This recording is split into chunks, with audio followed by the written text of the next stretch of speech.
the intel team member you extracted. He knows what the epidemic is, and how to treat it. You'll find him in a mansion deep in the valley beyond the forest. He's a high-value target who's probably involved with Cypher's research. This information came at a heavy price. And you convince security on site is gonna be tight. Watch yourself out there, alright? Make contact with the target, Code Talker. And if the treatment requires it, extract him to Mother Base.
Sign of the enemy.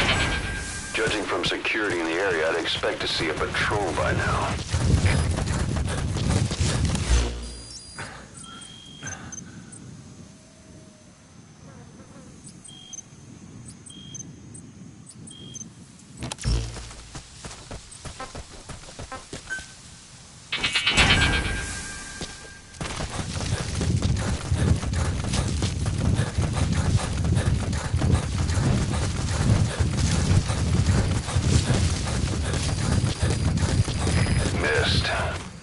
Bad feeling about this.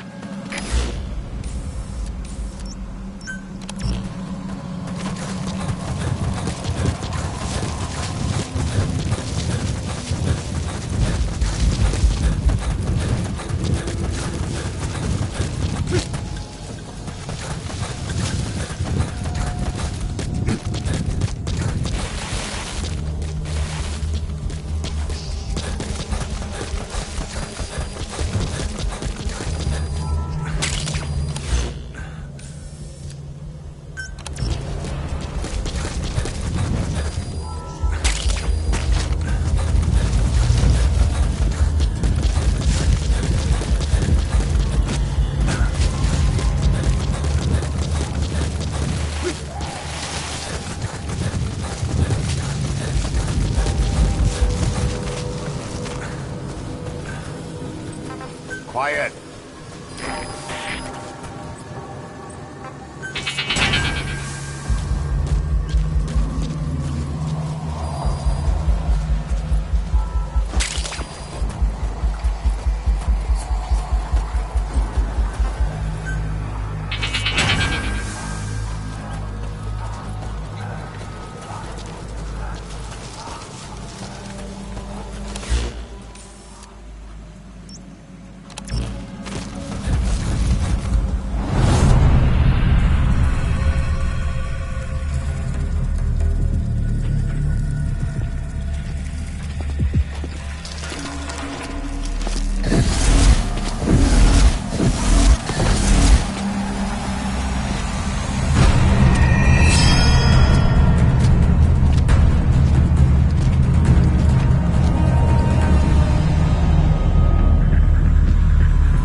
Cypher is behind this.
Into thin air.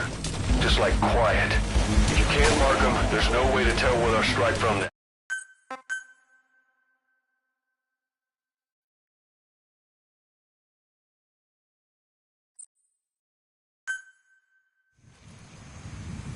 Missed. Have a bad feeling about this.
Damn it!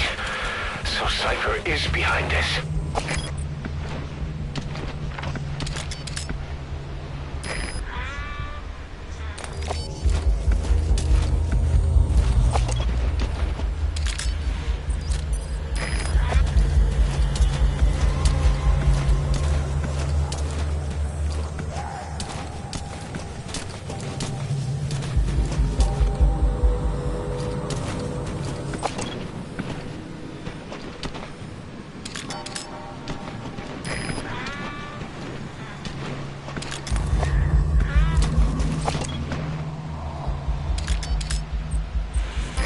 Fire.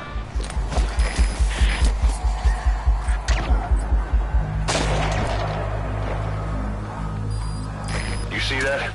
Sniper vanished into thin air. Just like quiet. If you can't mark them, there's no way to tell where they'll strike from next. Stay on your guard.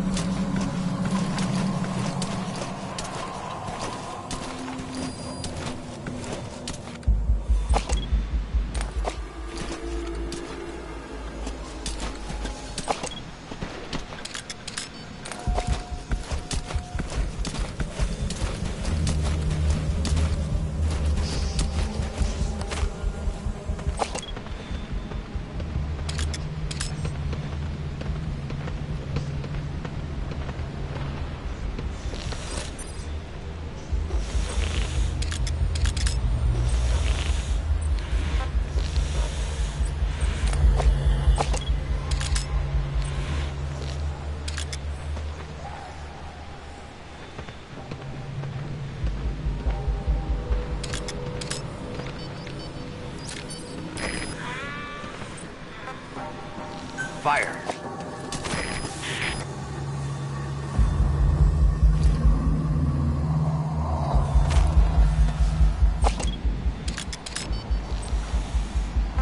Fire.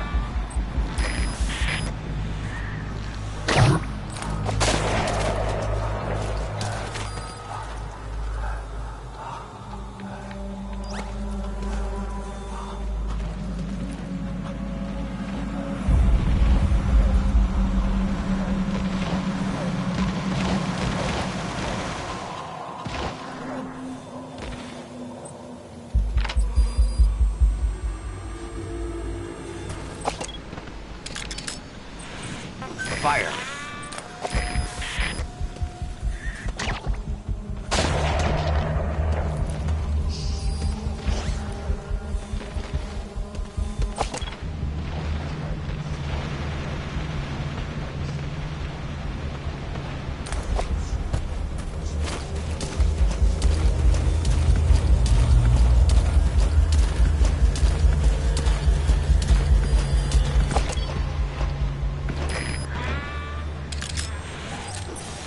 Fire.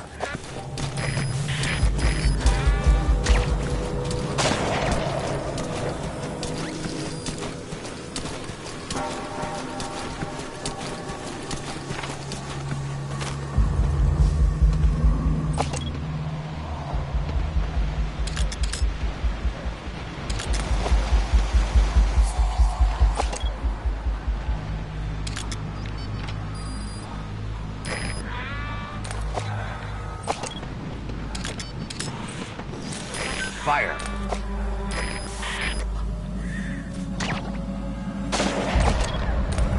Not good. Don't let your buddy die, Snake. I'm pulling them out of there.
disappearing sniper. Don't let your eyes fool you, boss. The enemy's still there somewhere. Use your binoculars. NVGs or Nocto cyanin to see through their tricks.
Snipers. If they give up, whatever. Just get to the mansion. Pronto.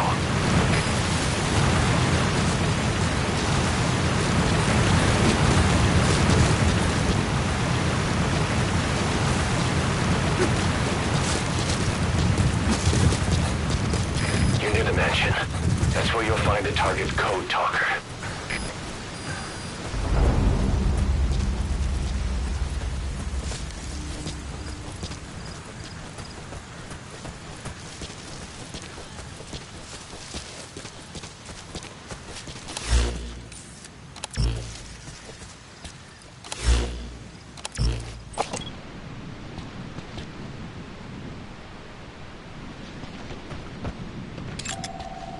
They're with the PF Zero Risk Security.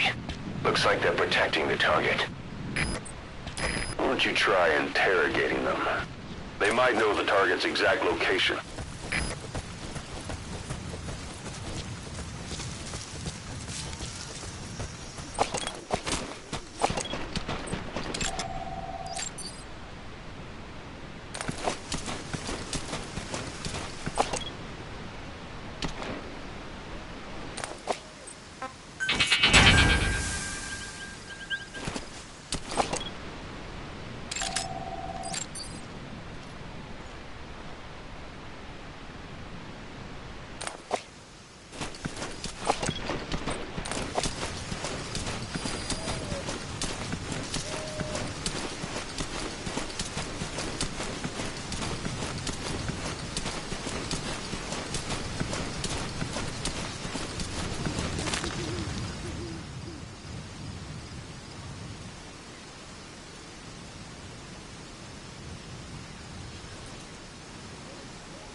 Die MPLA het seker heel wat kalmeer sedert daai dae.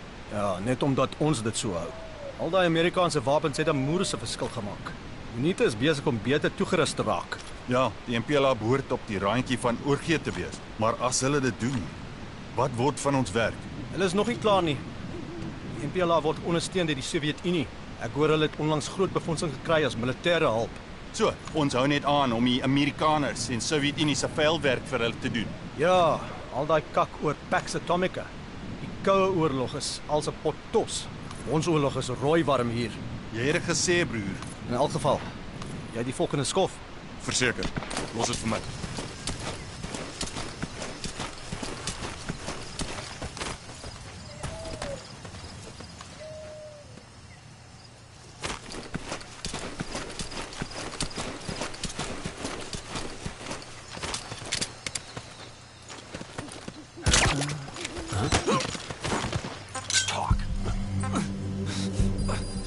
iDroid information updated. There's more than one entrance. How do you plan on sneaking in?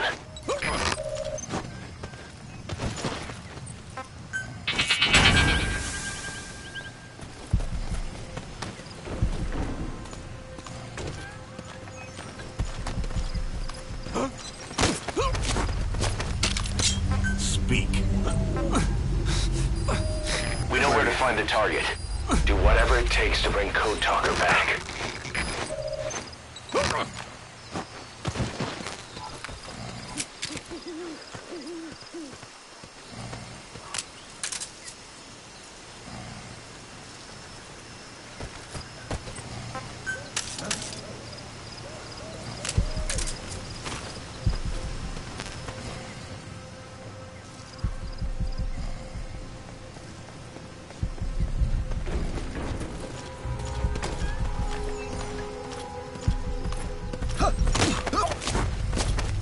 Spit it out.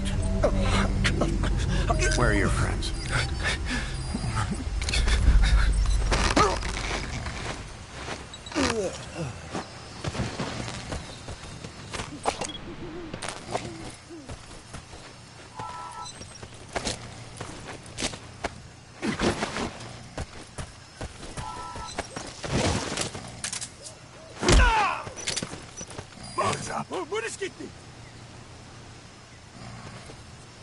Spit it out.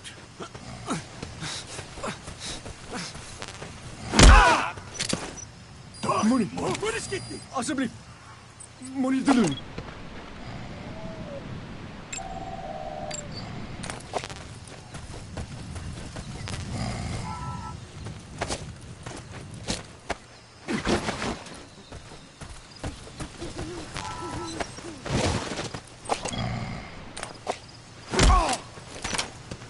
Mooney move. Talk. Asseblief. Moenie dit Where are doen. the others?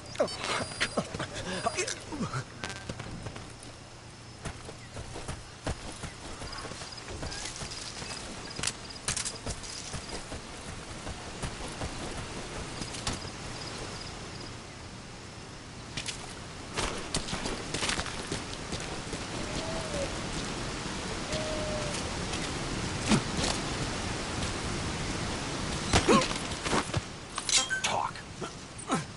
Where are your friends?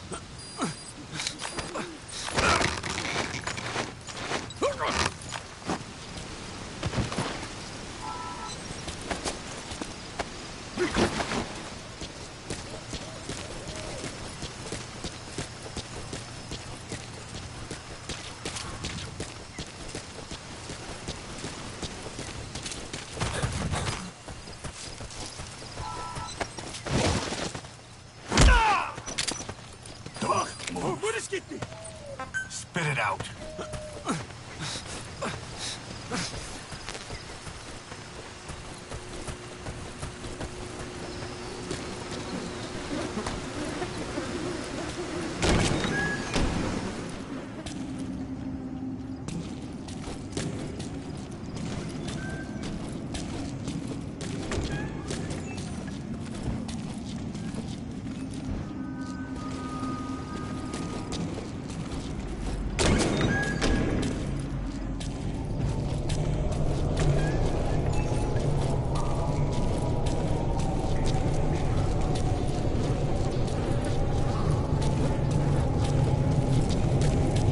Excellent work, boss.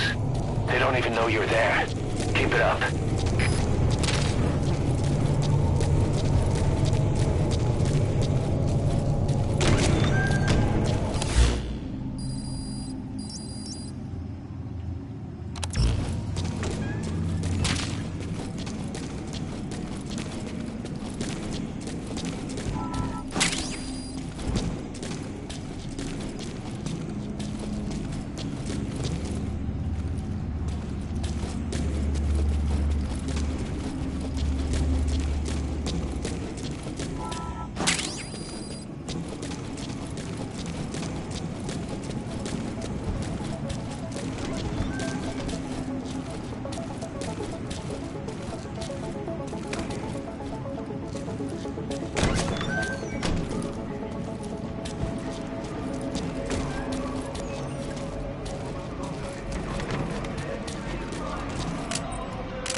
Hands up.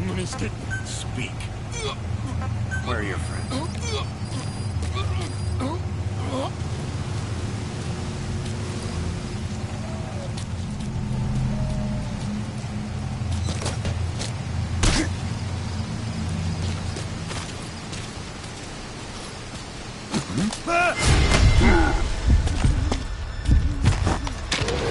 Speak. Where are the others?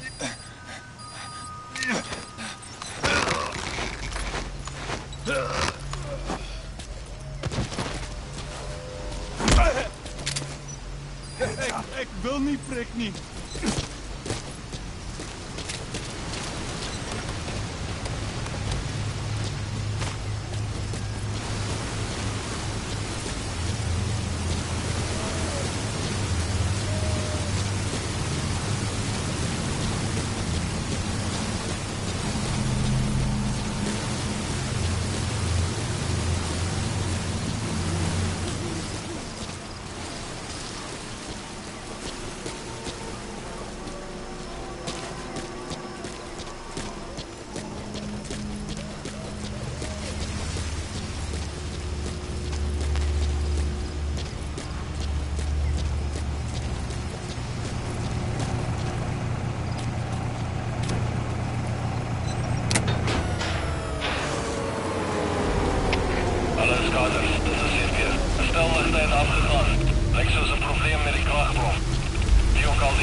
Speak. Where are your friends?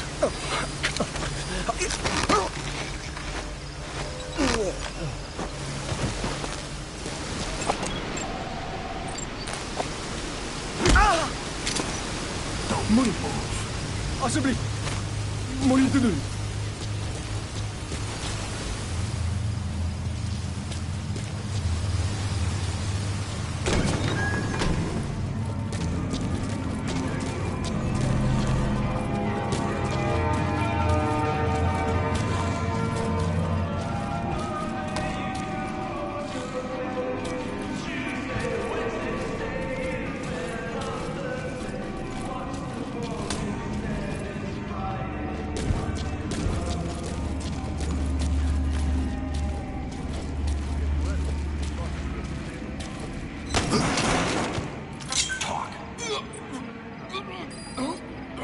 Where are the others?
Hands up. Spit it out.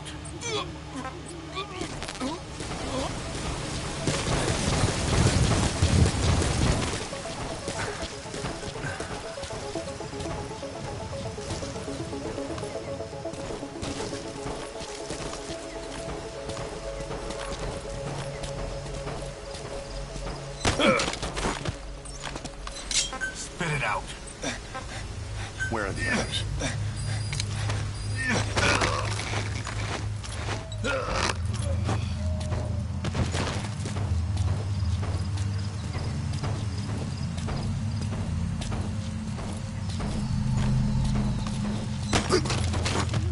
Talk. Where are your friends?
Draai my hierop!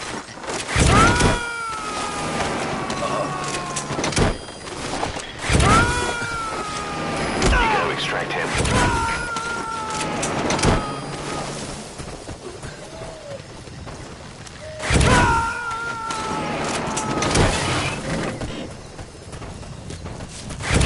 Subject on board. Leave the rest to us.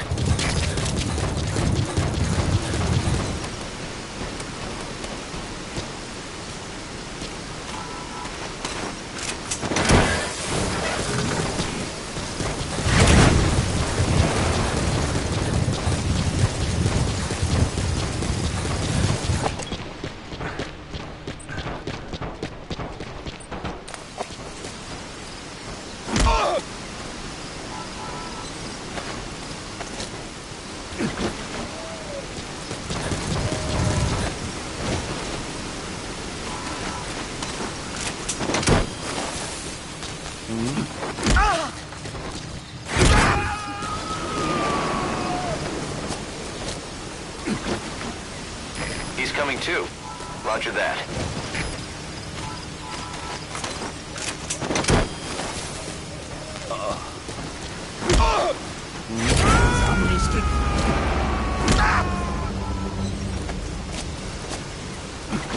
You gotta extract him.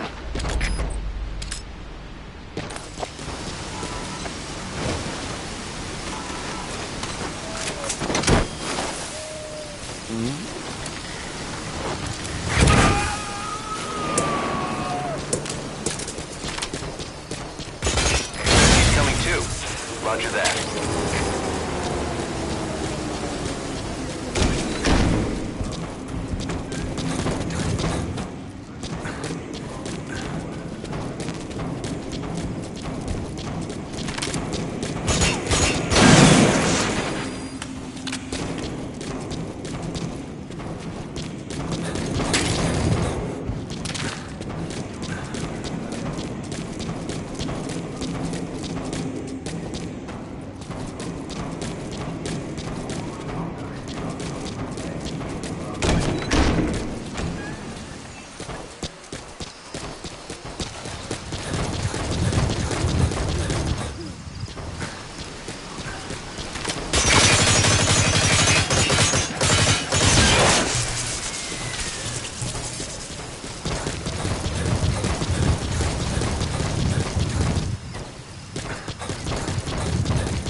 I've been waiting, Tilich. Or should I say, Bedachochale.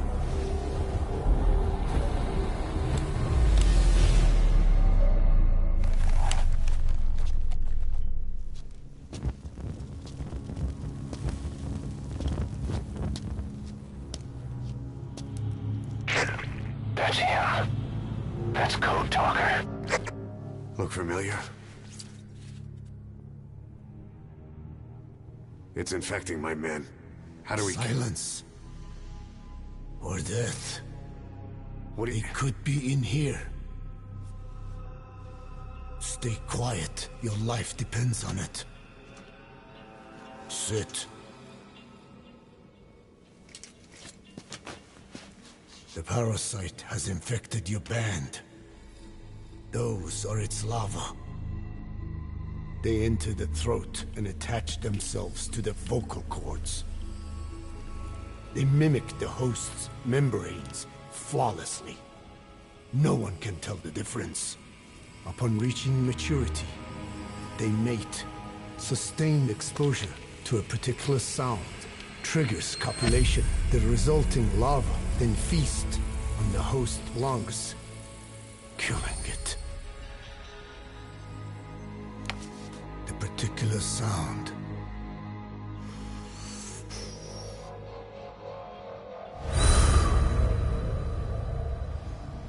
is words. They attack only those who speak a certain language, not just one. I cannot say which language your parasites are attuned to. But silence is the best way to keep them from laying their children. This contains an herb that they dislike.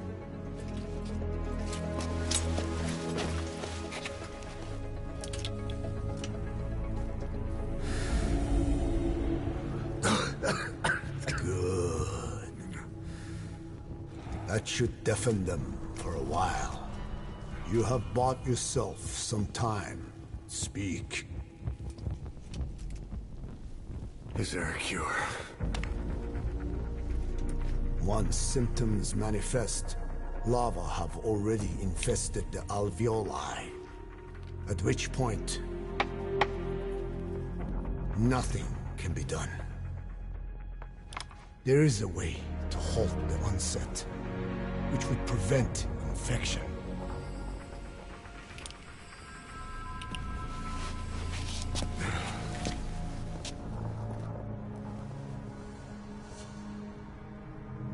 I need your help. He stole the ones I sealed away, forced me to do his terrible work. Skullface. Even a country like America sways in his wake. I could not defy him. The fate of Dene lies in his hands. However, perhaps the Nishia led you here. If my children have upset the Hojun of the world, it falls to me to set it right.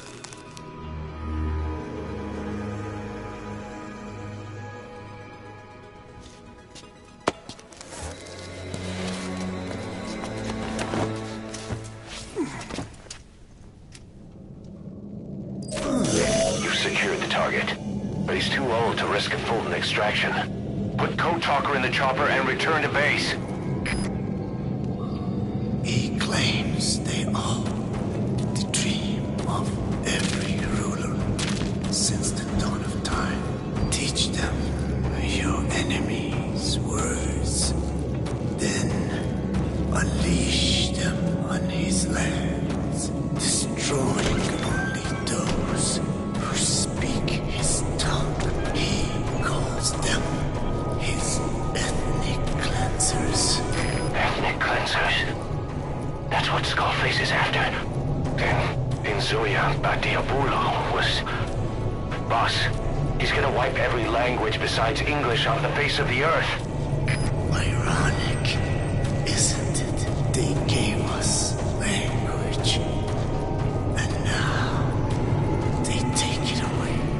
It is thanks to them that man first learned to speak.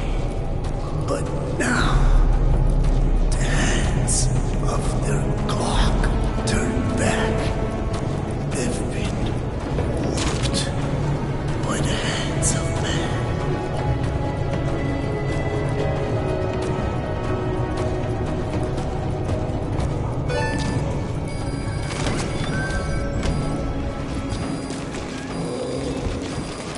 Guards are acting strange. Almost puppet-like. It could be the skulls. Damn it, they're controlling those soldiers. Be careful.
dies with him.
Victims of the experiments. They were implanted without my knowledge. Even had I known, there is nothing I could have done. Are the MIA intel team members buried there too? Bastards. They're gonna pay for this.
not seriously leaving him there.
complete.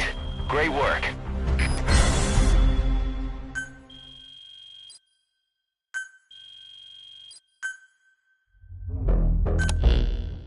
Boss, we found the bodies of the 2 missing Intel team members in Lufwa Valley.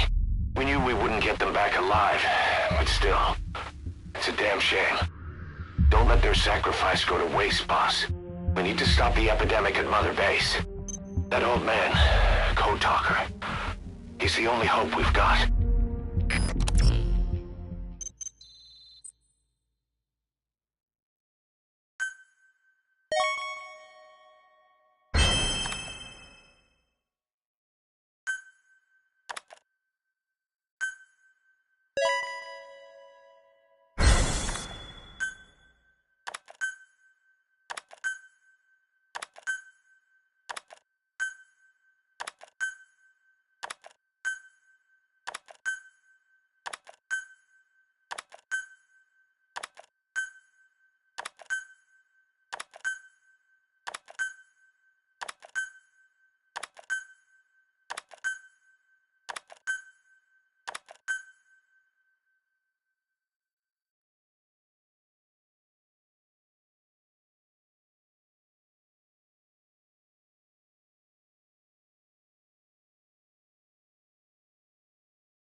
Tell me how to fight it.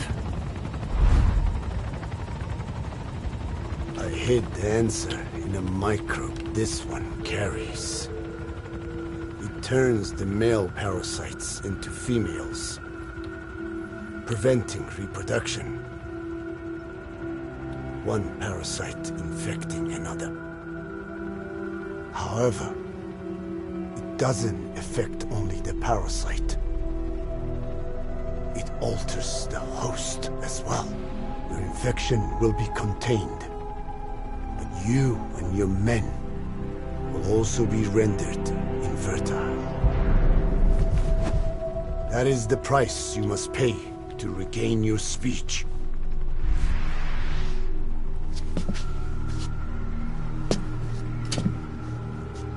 That freak show back there. They the work of your children too? Different strain from the vocal cord parasite, known as the one that covers. It acts as the host's skin, providing strength in exchange for nourishment. But I did not know those men were infected. They were forced to serve him. Steal my research.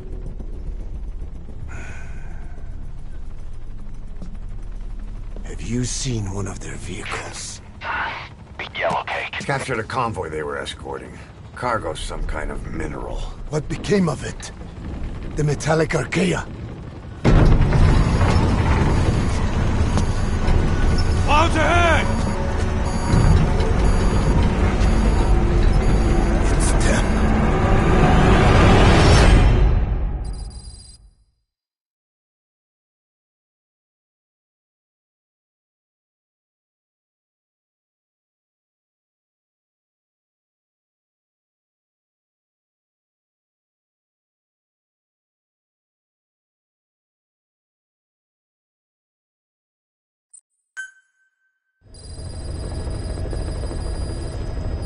Boss, are you okay?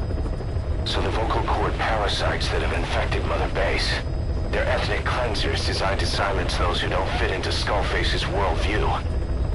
We can't allow him to have such power. Go over the mission details and get going ASAP.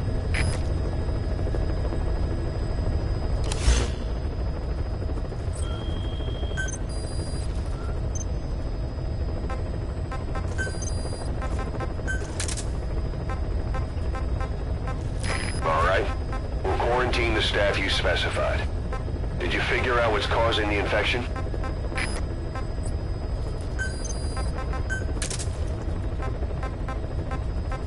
All right. We'll quarantine the staff you specified. Did you figure out what's causing the infection?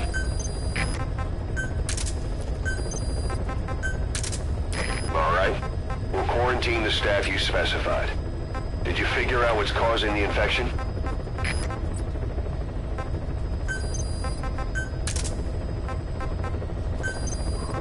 All right. We'll quarantine the staff you specified. Did you figure out what's causing the infection?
hear me?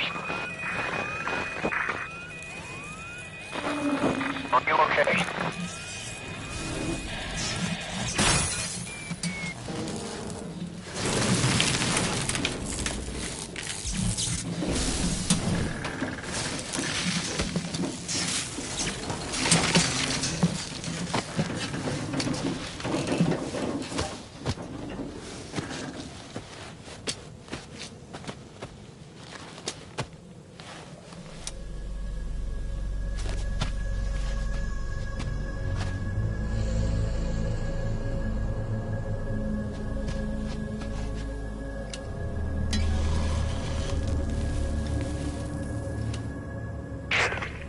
Like you're surrounded by mist.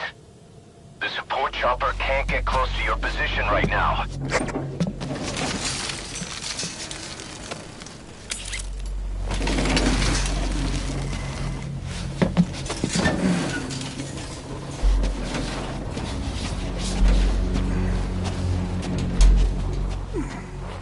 Hurry!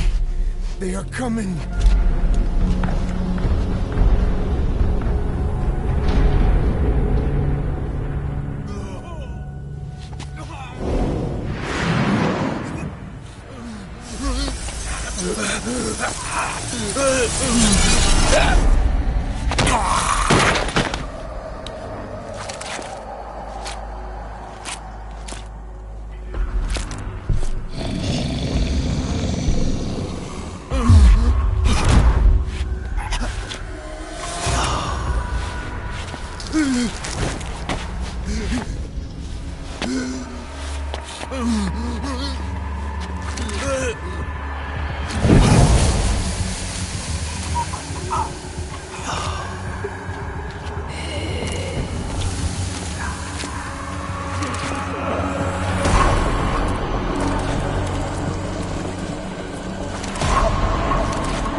We are their quarry.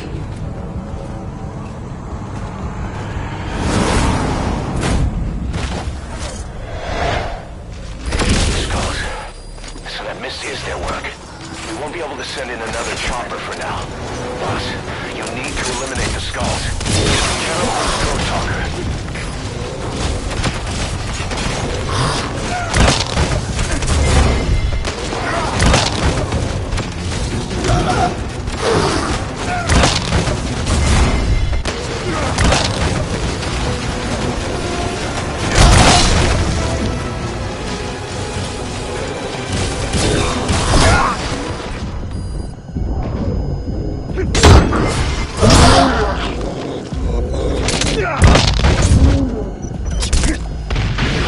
What's wrong with you?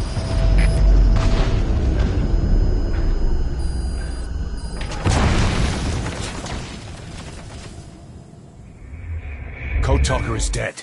Now there's no hope of saving the infected.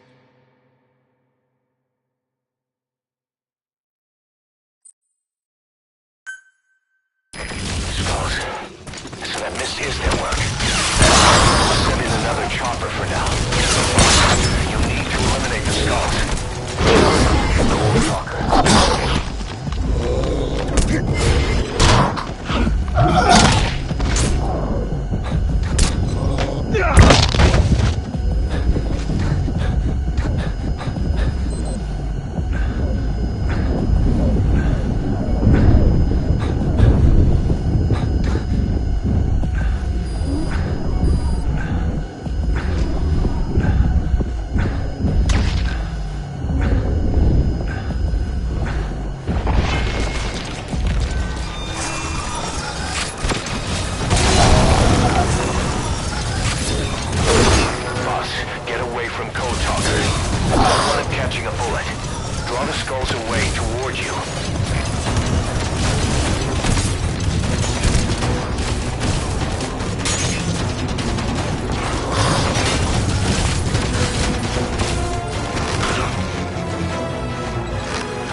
talk to me!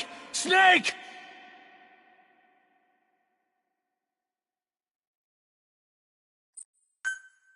Skulls. So that mist is their work. We won't be able to send in another chopper for now. Boss, you need to eliminate the skulls. We cannot lose Code Talker.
Boss, come in. Boss?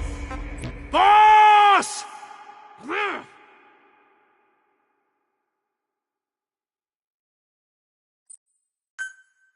Skulls. So that mist is their work. We won't be able to send in another chopper for now. Boss, you need to eliminate the skulls. We cannot lose Code Talker.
there's no hope of saving the infected.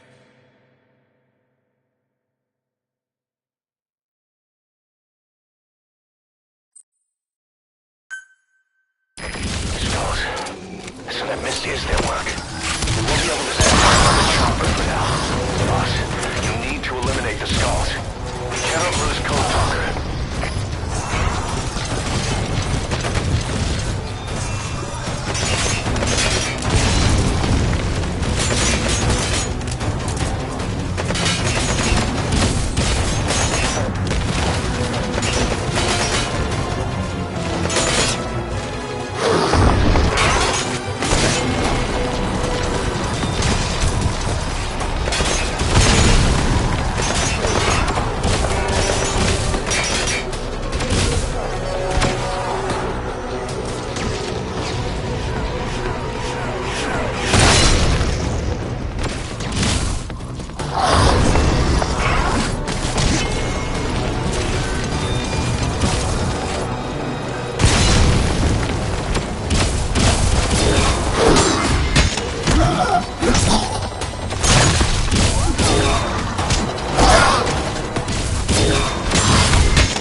Boss, what happened?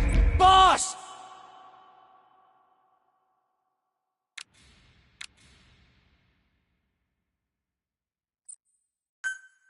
Skulls. So that Misty is their work. We won't be able to send them on the chopper. Boss, you need to eliminate the skulls. We cannot lose Code Talker.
away from Code Talker. We don't want him catching a bullet. Draw the skulls away towards you.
with you.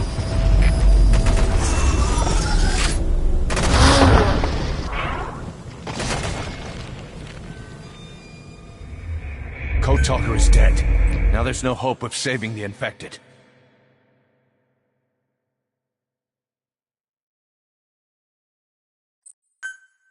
Suppose. So that miss is their work. We'll be able to find another chopper for now. You need to eliminate the skulls. We cannot lose Code Talker.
coming in on another chopper. Get Code Talker to the LZ and wait there.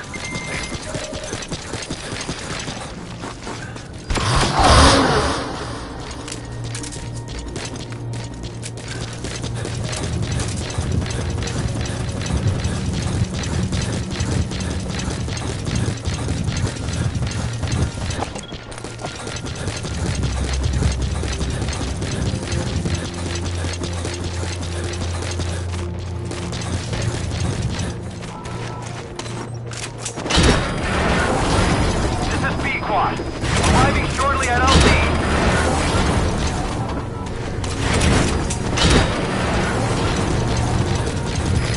This is Pequot.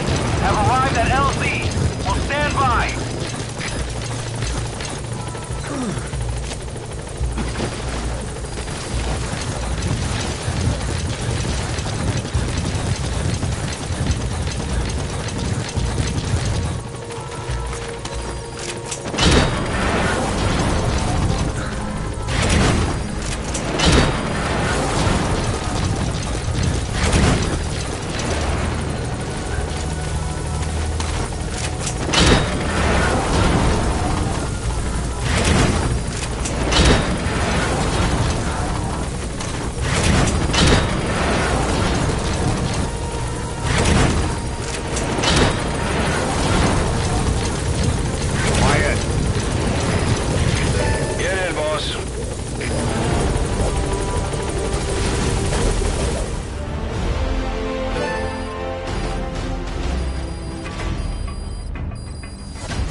Mission complete, boss.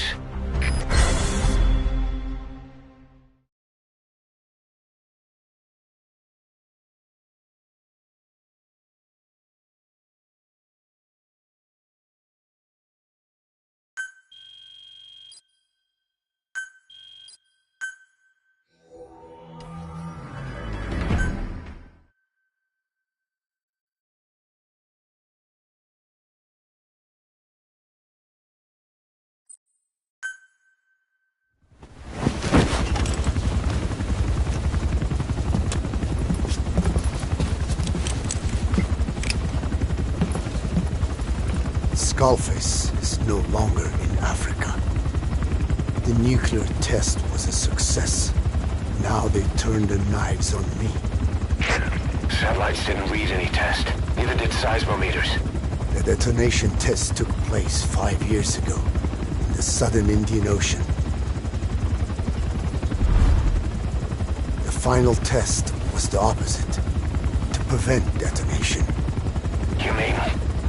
Skullface plans to sell nuclear weapons that he retains control of. It's not like hawking small arms to militias. Indeed. He plans to avoid detection by exporting minerals containing tiny amounts of uranium in the form of metallic archaea.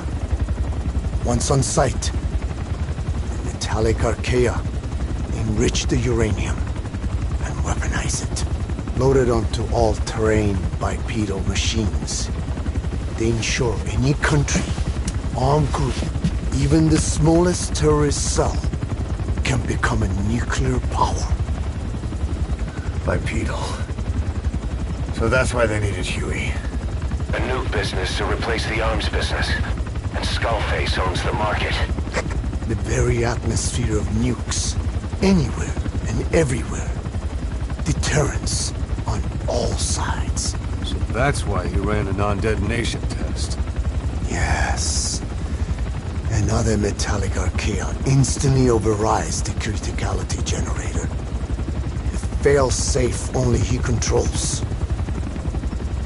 Any such weapon can be deactivated whenever he chooses, regardless of who owns it or their intent to use it. Nukes. Controlled by a man, not a country. If they proliferate, conventional nukes lose all value. Political, military, and economic.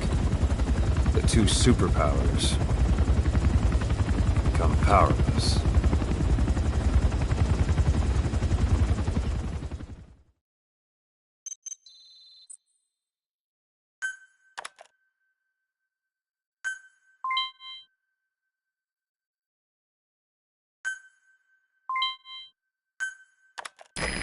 R&D and medical teams have come up with a proposal for a new suit that applies Code Talker's research, the Parasite suit. Apparently, it can recreate some of the Skull's unusual abilities. But in order to use those abilities, it needs parasites. If you want to wear this suit, you're going to need to get a hold of parasites by extracting skulls.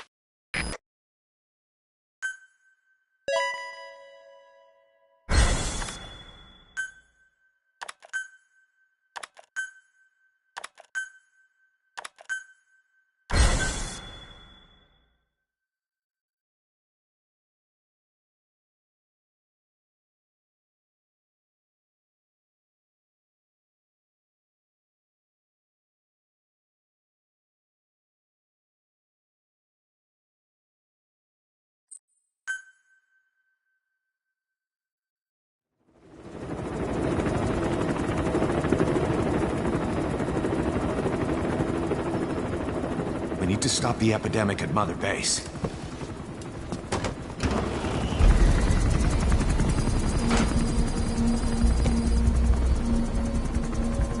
About the pathogen spreading through Mother Base, what's your opinion?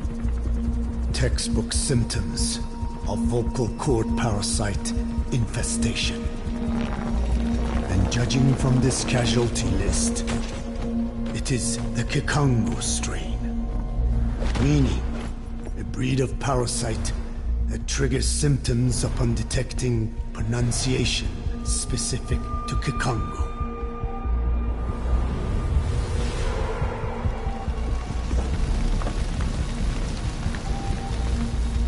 So how do we keep them from becoming symptomatic? Use this. A type of Wolbachia, introduced to a sample of the parasite. A parasitic bacteria that colonizes the parasites, turning male to female and preventing copulation. We must cultivate more.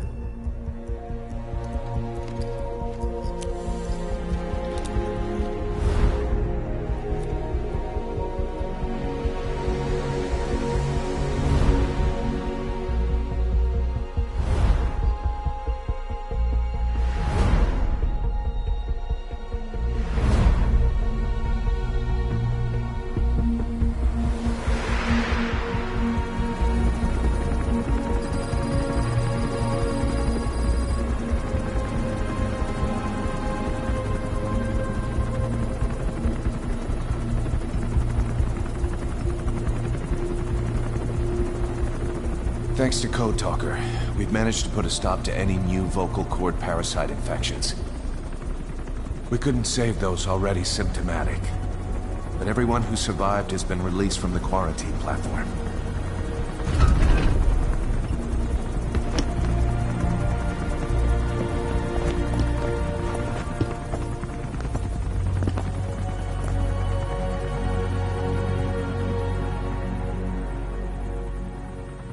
Skullface will pay for this.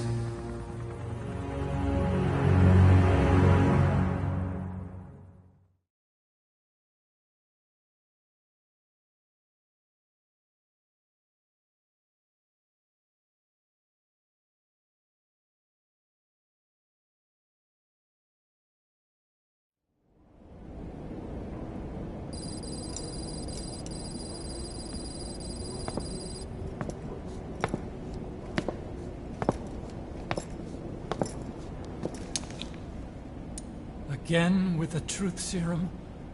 What are those legs made of? Titanium? All the way to the femur.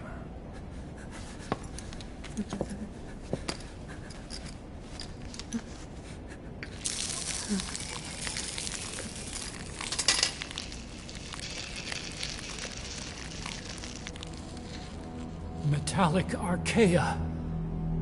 Sahelanthropus. Where is it? What? We have to know before his plan is complete. Sahelanthropus is the final piece. What are you talking about? If the Soviets break out a mobile, controllable nuclear weapon, East-West relations will be right back at the Cuban Missile Crisis. The Cold War returns to life, as countries without nuclear arsenals line up for what Skullface is selling. Nuclear weapons proliferate overnight, and on the brink of annihilation, the world maintains its balance. But we know this is all just a shield, a ruse. The cleansing parasites are what matter most. A WMD to eclipse even nukes, and the only one that can still be used. Skullface is the world's greatest threat, and Zero's. The pieces are in place. All that remains is to unveil Sahelanthropus in Afghanistan. They can't activate it without me.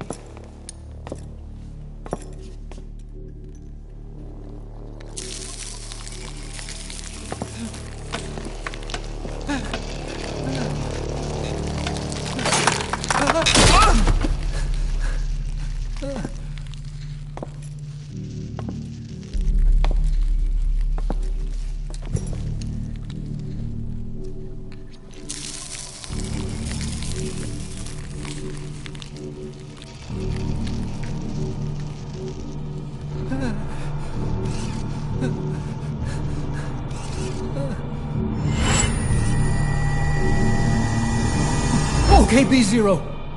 Sahelanthropus is beyond the Soviet base camp, in a lab built by the Soviet philosophers. That's what you're looking for. But I have no idea how he's controlling it. It wasn't designed to accommodate a human pilot.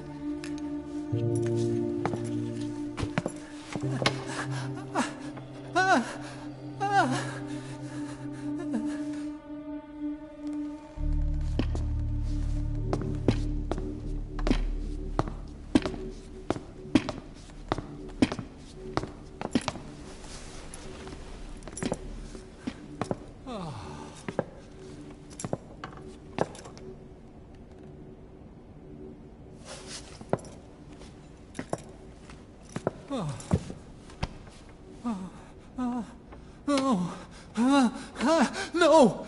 No! Wait!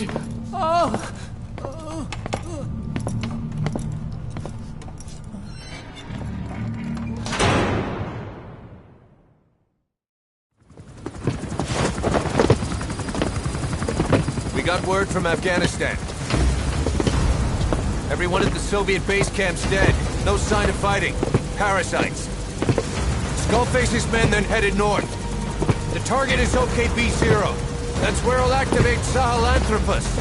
Unless we stop him, he'll go down in history a conquering victor. We can't let that happen. Wipe him out. Don't leave any trace of his existence. I'm gonna need backup on this one.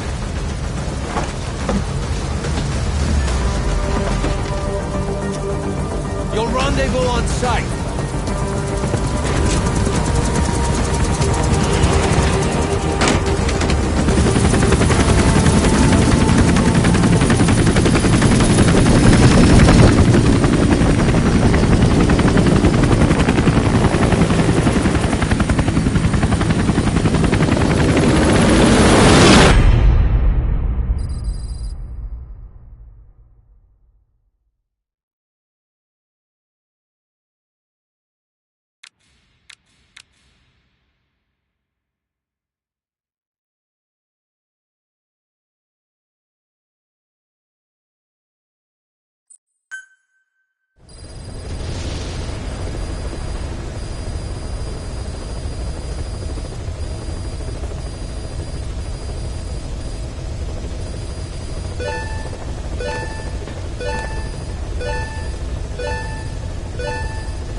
About the pathogen spreading through Mother Base. You've seen everything we've got on the outbreak. What's your opinion?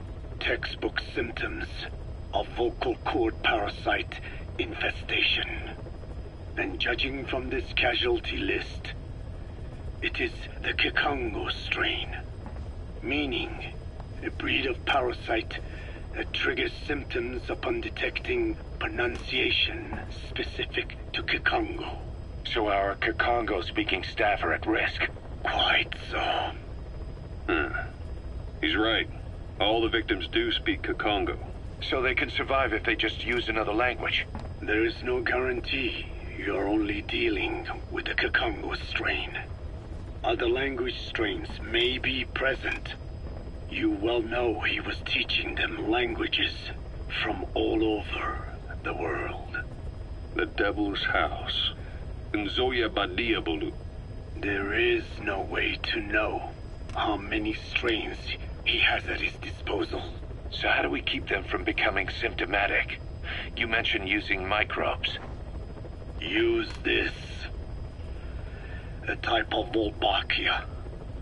Introduced to a sample of the parasite. Wolbachia? A parasitic bacteria that colonizes the parasites, turning male to female and preventing copulation. You must cultivate more. What have you done with the infected bodies? Cremated to stop the spread of infection, but we did keep a few for study. Good. Take this sample, grind it to a pulp, and introduce it to the larvae now nesting in the dead. The Wolbachia will multiply rapidly within those larvae. They're soldiers, not some petri dish. Conventional cultivation methods will take too long. Extract the Wolbachia from those larvae and vaccinate your men. Kikongo speakers first. This is the fastest, surest way. No one is to speak a word of Kikongo until the Wolbachia are safely inside them. I will instruct your medical staff in detail on site. You have the appropriate facilities. Yes, but do not worry. I made a pact with your Bete Holone on the honor of the Dene. I speak no lies. Keep an eye on him. Will do. Follow me. I'll take you to the medical team. Now, we must wait for the Wolbachia to multiply in the larvae. How is the disease transmitted? If it's carried by insects or rodents, then...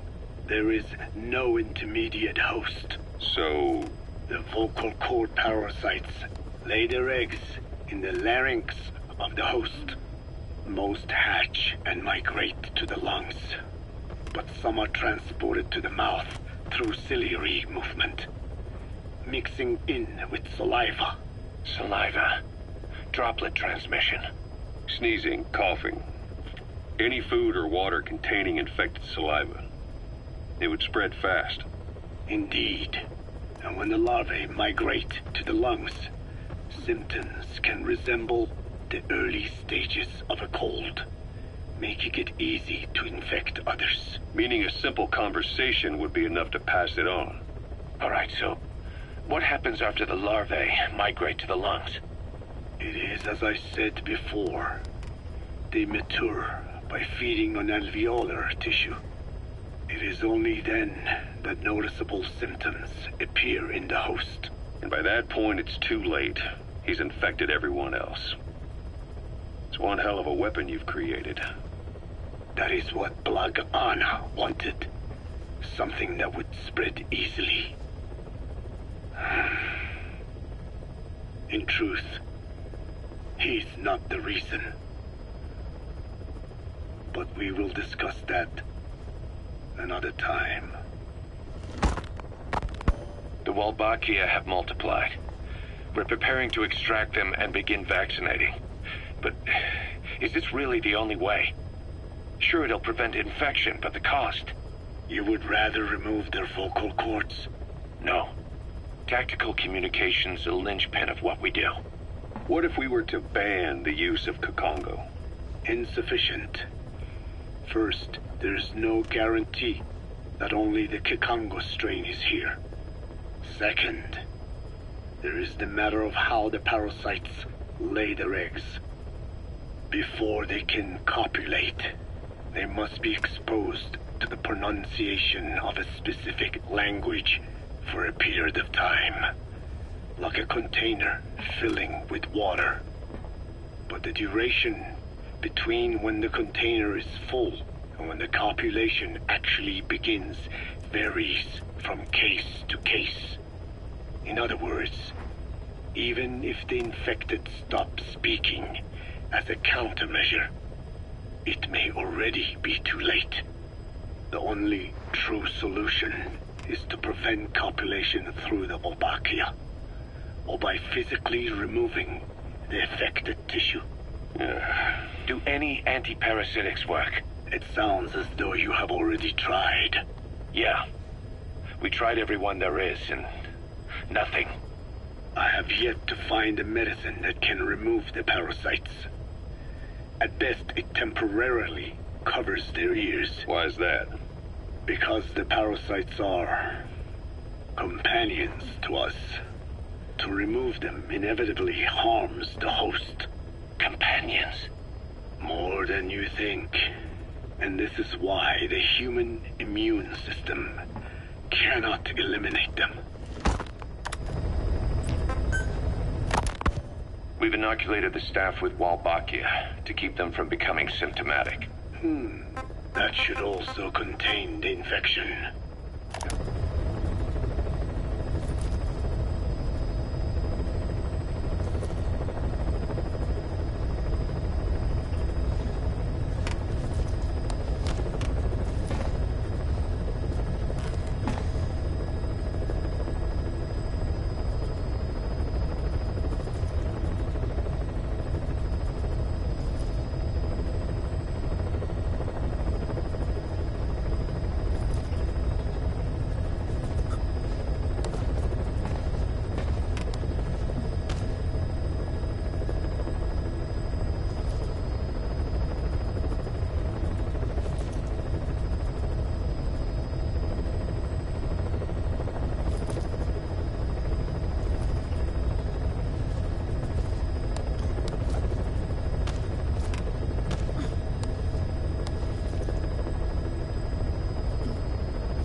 This happen in the first place? It has to have been a Cypher spy within our ranks. If this is so, then why the Kikongo strain? If their intent was to wipe you out. Skullface said the remaining English parasite was close to the boss. If this latest strain was his doing, he wouldn't have tipped his hand. It is possible someone brought eggs onto the base without knowing. Stuck to their shoes, clothing. Well, that makes the most sense to me. And where did the eggs come from? You mentioned that your boss visited Nzoya Badiopulu. Sure, but his gear's disinfected immediately upon return. Then he was not the carrier. And not just the boss. All staff dispatched to high-risk regions were quarantined on the flight back. When the symptoms first appeared, we checked and disinfected all equipment used up to that point. Any and all prisoners, soldiers, materials, and animals extracted during missions were also quarantined. So, that just leaves... I have seen children around here. Where are they from? All over. Some were being held hostage at a mine. Then there were the troublemakers at Bwala Yamasa. Bwala Yamasa? Yeah. Their clothes, their things. Did you burn them? They're just kids. We couldn't. And besides, not one of them's shown symptoms. The parasites don't infect prepubescent hosts. Their vocal cords are not fully developed. Well, if infection doesn't occur in children... It is possible they carried eggs on their clothes, and the infection spread from them. Check the kid's stuff. I doubt there is any trace left by now. But if there is, some of those kids must be close to hitting puberty. How could we have missed this? The name Bwala Yamasa got quite a reaction from you. I'm guessing the Kikongo strain was released in that village. Cypher used that region to experiment with vocal cord parasite transmission. The Kikongo strain. The settlements around the refinery upstream of Bwala Yamasa were the proving grounds. They would infect one villager, then record transmission speed. Dangerous work. If they failed to contain the infection, it would slip into the surrounding regions. At which point the world found out about the parasites, making them useless as a weapon. Incredible they'd risk such a thing. The test site was densely populated too. A terrible place for such experiments. No doubt, they thought burning everything would wipe away all traces. The settlements were covered in oil anyway.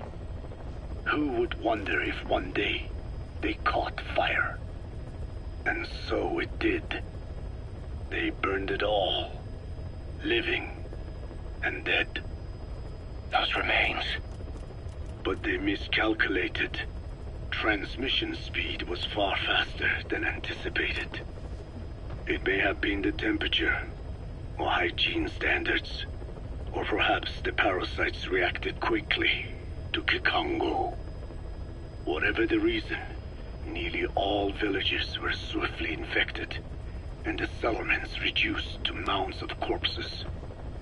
Making matters worse, the dry season was ending. When it came time to burn the village, the Moneni River had swelled. Many of the bodies were waterlogged. Meaning they didn't burn completely. The corpses still contained viable eggs, and the larvae washed downstream. And when the people downstream drank that water... That marked the end for Bwala Yamasa. I learned all of this at the mansion. I warned him of the risk of eggs getting out. And? We are prepared for any eventuality. I get it. Putting the oil field back online. The oil leaks, saner.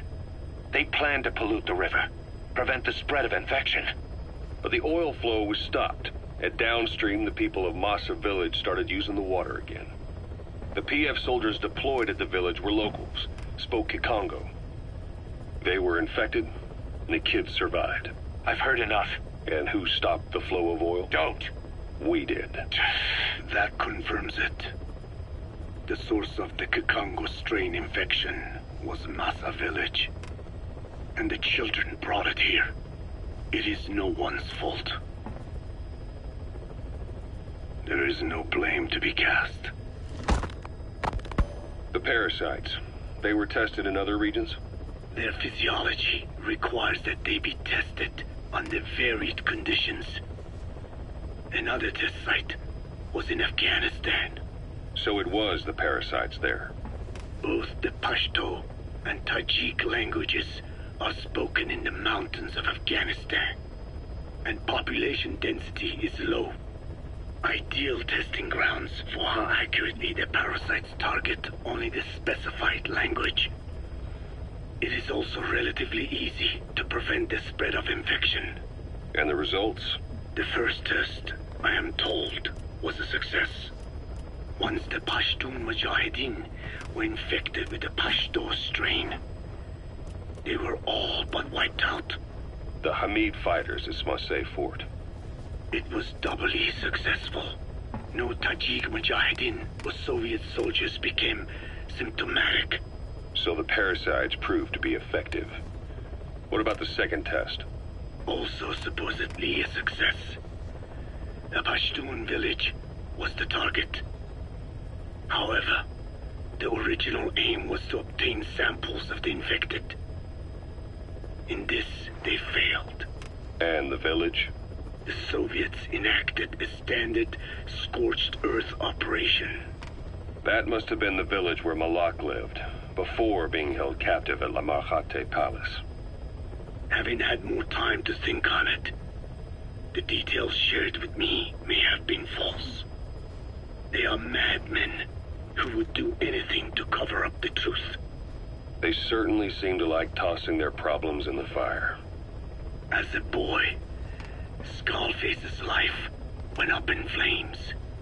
Perhaps that is what fuels his fixation with fire. Your Wolbachia stopped the infection all right, but I still don't get it. How can a few bacteria change males to females? I know they're only bugs, but... It is not such a rare thing in the natural world. Many insects and nematodes are infected with Wolbachia. But why? They nest in the cell cytoplasm of the host, even in the egg cells, with the result that the offspring are born infected. Mother-to-child transmission.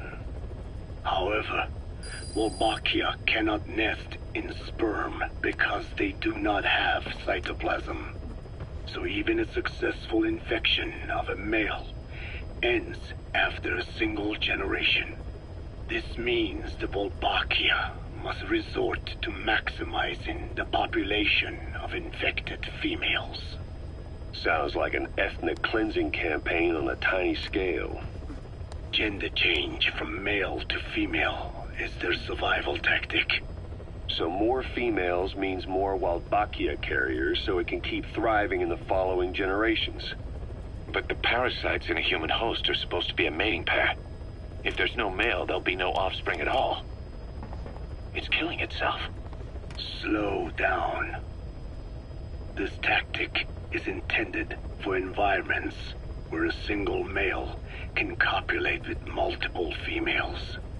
Originally, the Wolbachia did not infect the vocal cord parasites. I created a mutated strain, modifying the Wolbachia so that it could infect monogamous pairs. The Wolbachia's greatest multiplying tactic, the male-to-female change, worked against itself in the monogamous parasites. Just as you said. Then, I performed repeated selection of Wolbachia strains until I achieved 100% certainty of male-to-female conversion. Creating female-female pairs, unable to reproduce. And you say the Wolbachia affects the host of the host, that is, us, cutting off our means to reproduce? It is almost certain. Of course, we will not turn female. After all, mammals possess no natural gender-changing function. But some Wolbachia strains can cause cytoplasmic incompatibility in the host. Is that some cell deformity? Put simply, it means the altered sperm of infected males kill the female's egg on contact. And that's happened to us? Yes. And yet, what occurs in humans is not just simple CI. To date, there are no cases of Wolbachia affecting humans. The fact that this strain causes this effect, is it the vocal cord parasite's affinity with humans? I do not know enough to say for sure. So the parasite warps the host. Reminds me of what Skullface said. It is the way of all organisms to create their own optimal environment. Just look at you and this base. Organisms that cannot do this are doomed to extinction. The difference with parasites is that their environment is another organism. That creates a connection between life and life. Parasitism, symbiosis, or death. In this way, the host too is challenged to adapt. About this OKB-0 Emmerich was talking about. Its location and features match the citadel in the mountains northeast of the Soviet base camp. Built during the time of Alexander the Great, it was left in ruins following one of Genghis Khan's campaigns. Its occupants changed time and again due to war, and it was expanded on more than one occasion. Ultimately, it fell into the hands of the Soviet philosophers. The Soviet army was using it as the headquarters of its Afghan invasion force. But it would seem that Skullface's connections with the philosophers gave him license to develop Sahelanthropus there. And that's what Emmerich was doing at the place, before he got the axe. But OKB is a designation the Soviets use for weapon design bureaus. There's no way they'd have one of those in Afghanistan. And, in principle, the numbers that follow OKB are always integers above 1. There is no 0. Perhaps this was a secret facility of the Soviet and Chinese philosophers dating back prior to World War II. Though it's more likely Skullface just picked a fake name that more or less fit the Soviets' pattern. He doesn't go there often, but he sure as hell won't miss this. They use the heliport on top of the tower for his visits. Start by heading for the heliport. Then wait for your chance to make contact with Skullface. It seems Sahelanthropus' armor is made from depleted uranium. That offers some serious protection. The U.S. military is planning on using it for its main battle tanks, too. Maybe that's where Emmerich got the technology. Uranium? They're using nuclear fuel for armor now? No. What they use for nuclear fuel is uranium-235, which is extracted from natural uranium. Depleted uranium is a byproduct of that process. Sort of like the leftovers, I guess. The garbage. Uranium-235 makes up 0.72% of natural uranium, whereas depleted uranium contains only 0.2%. What are the benefits of using it for armor? It's a pretty short list. Uranium's a heavy metal, like lead, meaning it can hold a greater amount of kinetic energy. But it also boasts a hardness closer to tungsten. That makes it an ideal material to use for, say, armor-piercing ammunition penetrators. But it's not the best choice for armor. Its volume is less than that of ceramics, but for an equal weight, you could end up with less protection. So why use it then? According to Emmerich, it came down to him being unable to source ceramics technology from a manufacturer. Plus, given that it's an upright walking vehicle, he wanted to reduce the bulk of certain areas. Despite all that, depleted uranium still makes for some tough armor, and Emmerich says it's been proven in live fire tests. It stops most Soviet tank shells. Code Talker, what are the metallic archaea? Volcanic craters spewing sulfur. Water hot enough to boil your skin off. Ocean depths of 800 plus atmospheres. Wastelands radioactive enough to kill you where you stand. There are groups of organisms that survive despite. No, because of living in such environments. I've heard about them. Extremo... something. Extremophiles.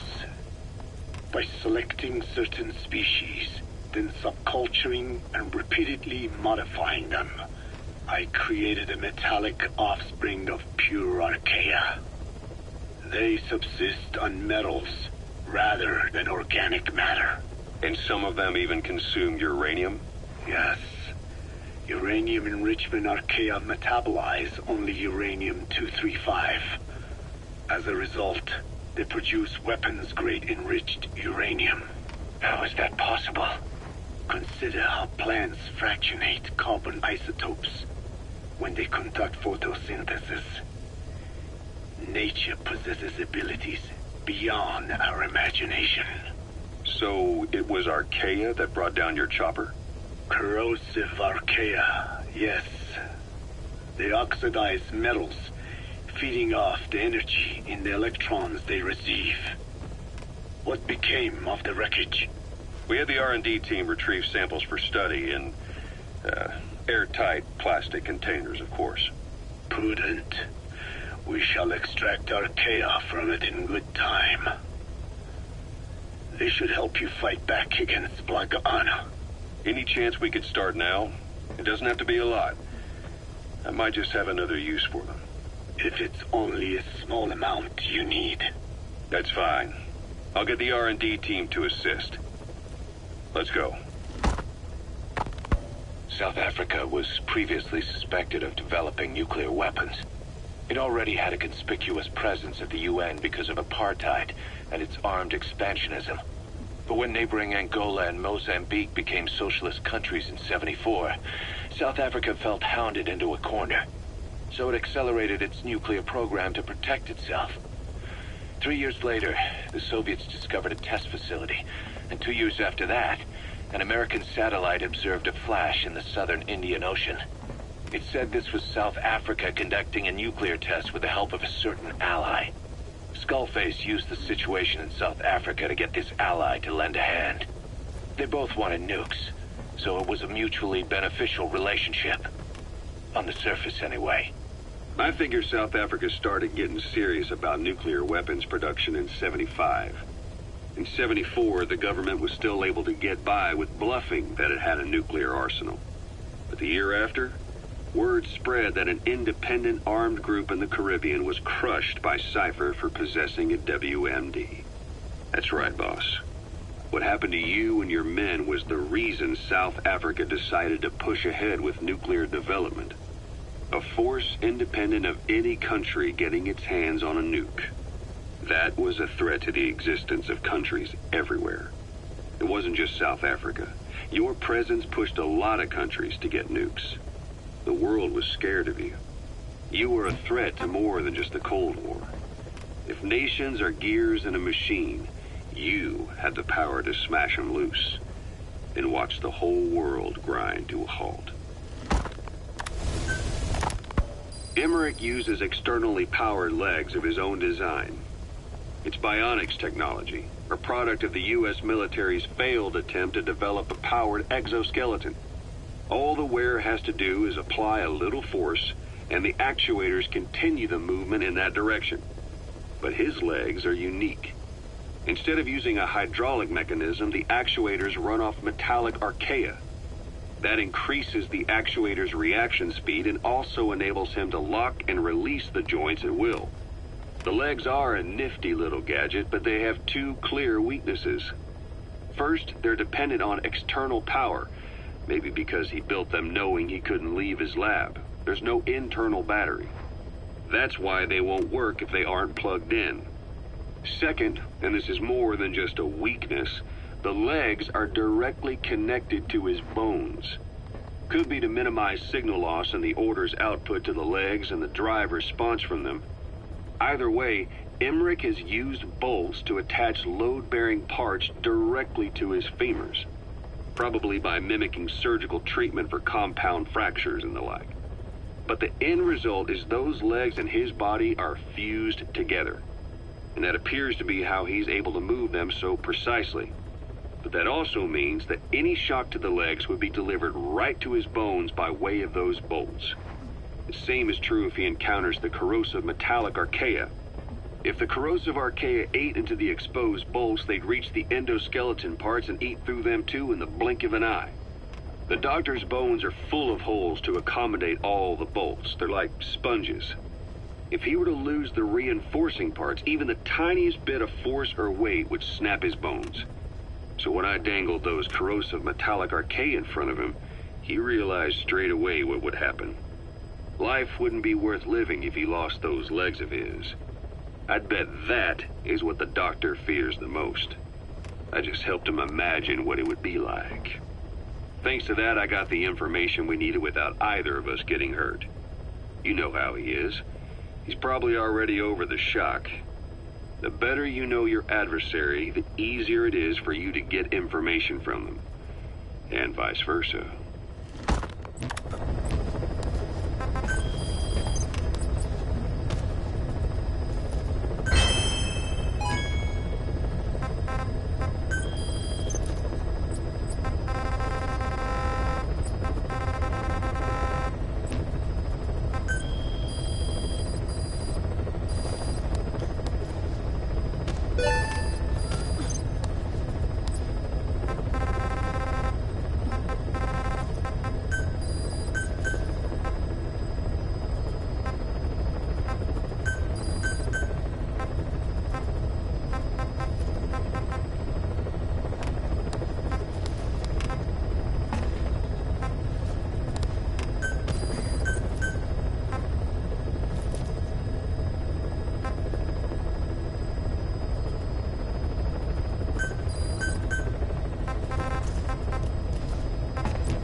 Where are your friends?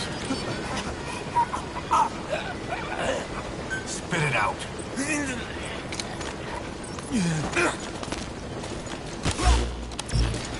Boss.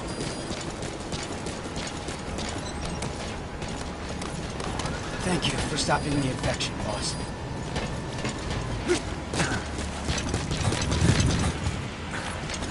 Chain with me, boss. How about it?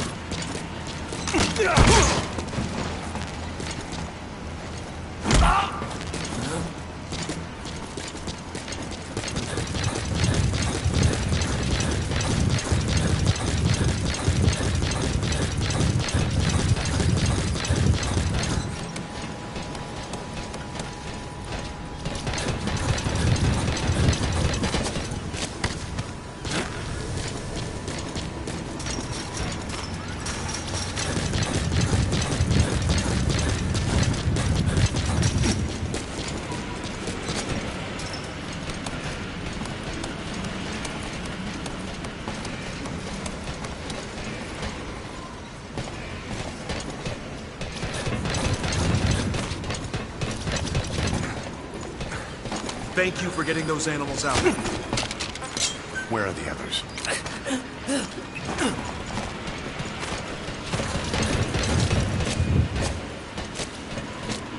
Thank you. Boss, let's develop something. Send me out on my next mission, boss.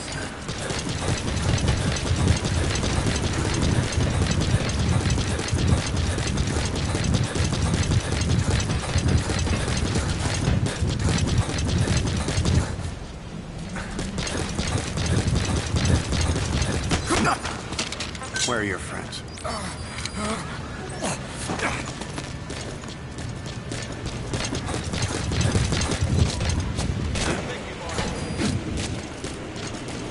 Boss, let us know when you comment.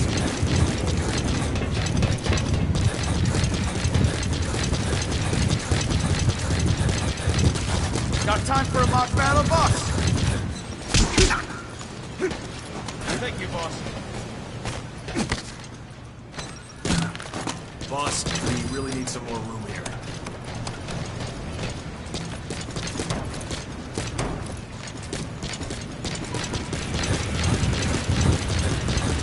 How you doing, boss?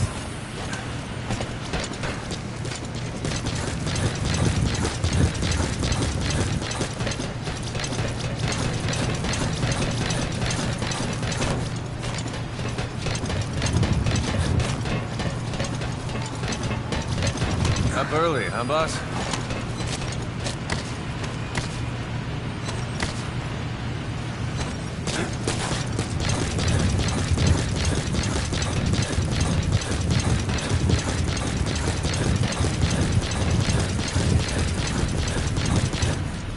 Let us know if you need supplies, boss.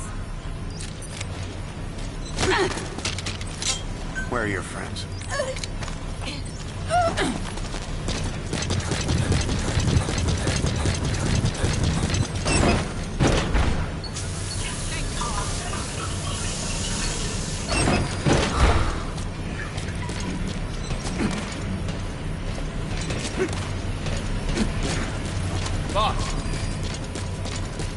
Boss, you need combat support. Just let us know.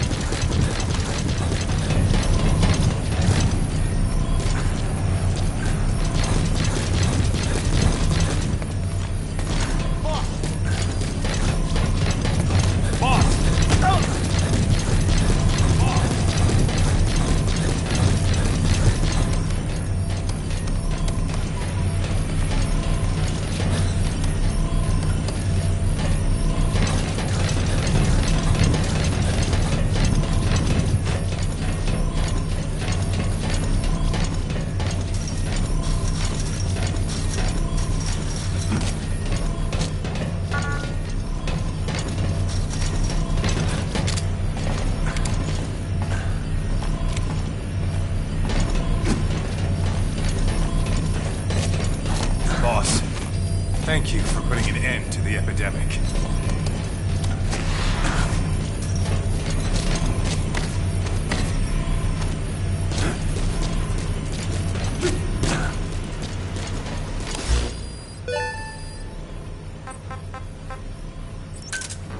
Roger.